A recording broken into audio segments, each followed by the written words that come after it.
ایک ساتھ کہیں نہ جانا۔ اب قاضی صاحب کے حکم پر ساری رات سپاہی پہرے داری کرتے رہے۔ چند دن تو ایسا واقعہ پیش نہ ہوا، لیکن پھر چند دنوں بعد اس مدرسے سے ایک اور ہونہار طالب علم غائب ہو گیا۔ جب قاضی صاحب نے اس بچے کے بارے معلومات حاصل کی تو اب قاضی صاحب کا شک یقین میں بدل گیا کہ بچے غائب نہیں ہو رہے، اغوا کیے جا رہے ہیں، کیونکہ اگر یہ اتفاق نہ ہوتا تو سارے محنتی اور ذہین طالب علم نہ غائب ہوتے۔ لگتا ہے کہ یہ دشمن کی بہت بڑی منصوبہ بندی ہے۔ سلطان ساری باتیں سن رہا تھا اور قاصد فرافر بول رہا تھا۔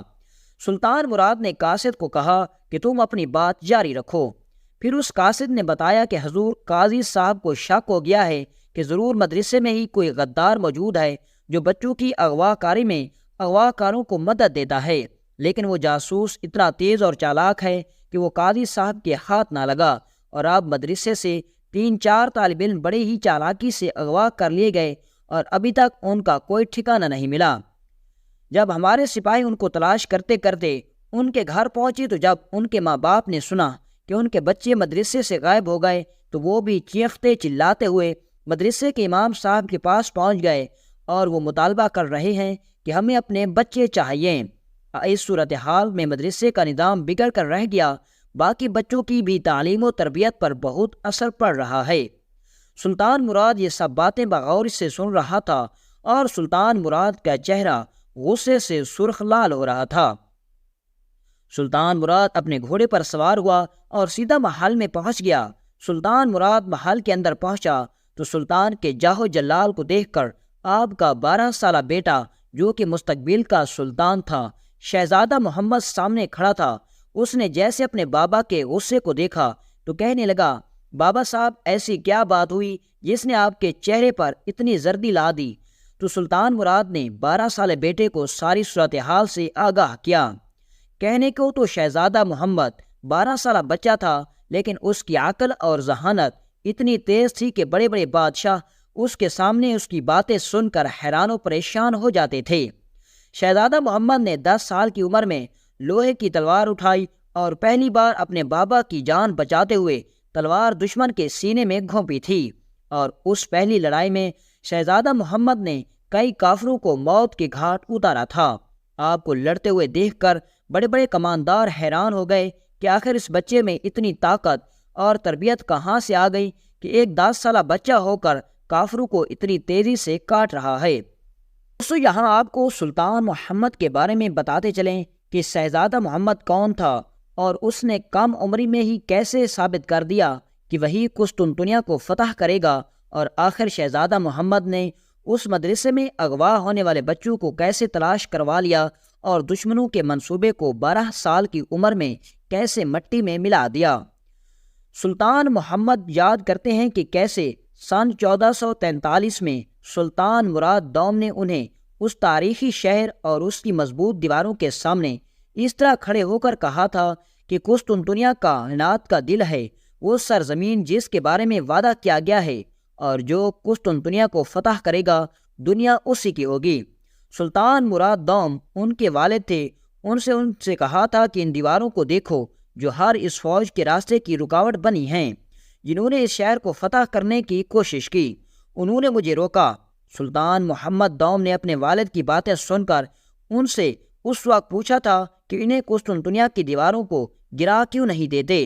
جب ان کے والد نے جواب دیا کہ ابھی اتنا طاقتور ہتھیار نہیں بنا جو ان کو گرا سکے، تو شہزادے محمد نے پورے اعتماد کے ساتھ کہا تھا کہ والد محترم، میں ان دیواروں کو گراؤں گا، اور جب میں سلطان بنوں گا تو قسطنطنیہ کو میں فتح کروں گا۔ یہاں ایک اہم اور قابل ذکر بات یہ ہے کہ سن 1443 اور سن 1453 کے مناظر میں ایک بڑا فرق ہے۔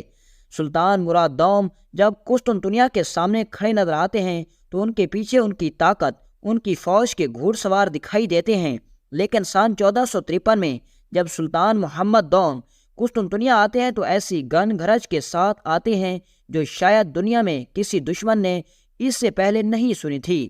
شہزادے محمد نے سلطان محمد دوم بننے کے بعد اپنے والد سے کیے گئے وعدے کے مطابق سن 1453 میں قسطنطنیہ کی مضبوط دیواروں کو بھی شکست دی اور کائنات کا دل سمجھے جانے والے اس شہر عثمانی سلطنت کا نیا دارالحکومت بھی بنا دیا۔ تو دوستو، یہ تھی سلطنت عثمانیہ کے سلطان شہزادہ محمد کی مختصر سی داستان۔ الغرض اپنے موضوع کی طرف لوٹتے ہیں کہ جب 12 سال کی عمر میں شہزادہ محمد نے سنا کہ اس کے بابا کے بنائے گئے مدرسوں میں ہر رات کوئی نہ کوئی ذہین ترین طالب علم غائب ہو جاتا ہے اور ابھی تک ان کا کچھ پتہ نہیں، تو اس نے اپنے بابا کو کہا، بابا اگر آپ مجھ پر بھروسہ رکھیں تو میں آپ کو ان تمام اغوا ہونے والے بچوں تک پہنچا دوں گا۔ سلطان مراد کو اپنے شہزادے پر پورا یقین تھا۔ اس نے شہزادے سے کہا، بیٹا وہ کیسے؟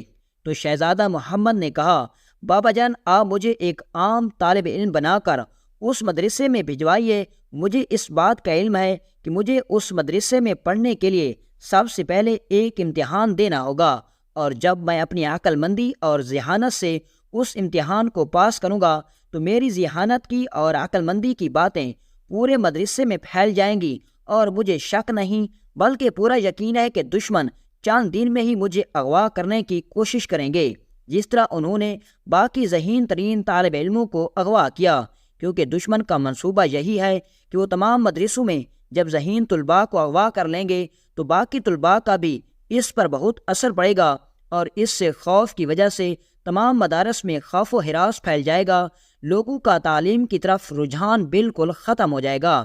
لیکن ایسا میں کچھ نہیں ہونے دوں گا، لہٰذا میری ذہانت کی باتیں سن کر وہ دشمن مجھے جب اغوا کرے گا تو یقیناً وہ مجھے ان تمام بچوں کے ساتھ لے جائیں گے جہاں انہوں نے پہلے بچوں کو اغوا کیا ہوگا، اور جب میں ان بچوں تک پہنچ گیا تو میں اپنے پیچھے ایسی نشانی چھوڑوں گا جو آپ کے سپاہیوں کو ہم تک پہنچنے میں پوری مدد کریں گے۔ سلطان مراد کو اپنے بیٹے پر پورا بھروسہ تھا۔ سلطان مراد نے اپنے بیٹے کو اس مدارس میں بھجوا دیا۔ امام صاحب نے جب ایک عام طالب علم سمجھ کر اس کا امتحان لیا تو اس کی عقل مندی اور ذہانت کو دیکھ کر تمام مدرسے کے طالب علم حیران ہو گئے، اور یہ بات پورے مدارس میں پھیل گئی، اور شہزادے کے منصوبے کے مطابق چند دن بعد ہی شہزادہ محمد کو مدرسے سے اغوا کر لیا گیا۔ جیسے ہی شہزادہ محمد کو اغوا کیا گیا تو شہزادہ محمد نے کچھ ایسے نشانات چھوڑے جو مدرسے سے اس جگہ تک جاتے تھے۔ جب دشمن شہزادے کو ان بچوں کے ساتھ لے گئے تو شہزادہ محمد نے جب ان بچوں کو دیکھا تو ان کو بتایا کہ میں سلطان مراد کا بیٹا ہوں۔ شہزادہ محمد، تمہیں خوف کرنے کی ضرورت نہیں، میرے باپ ہمیں رہا کرانے کے لیے ضرور آئیں گے۔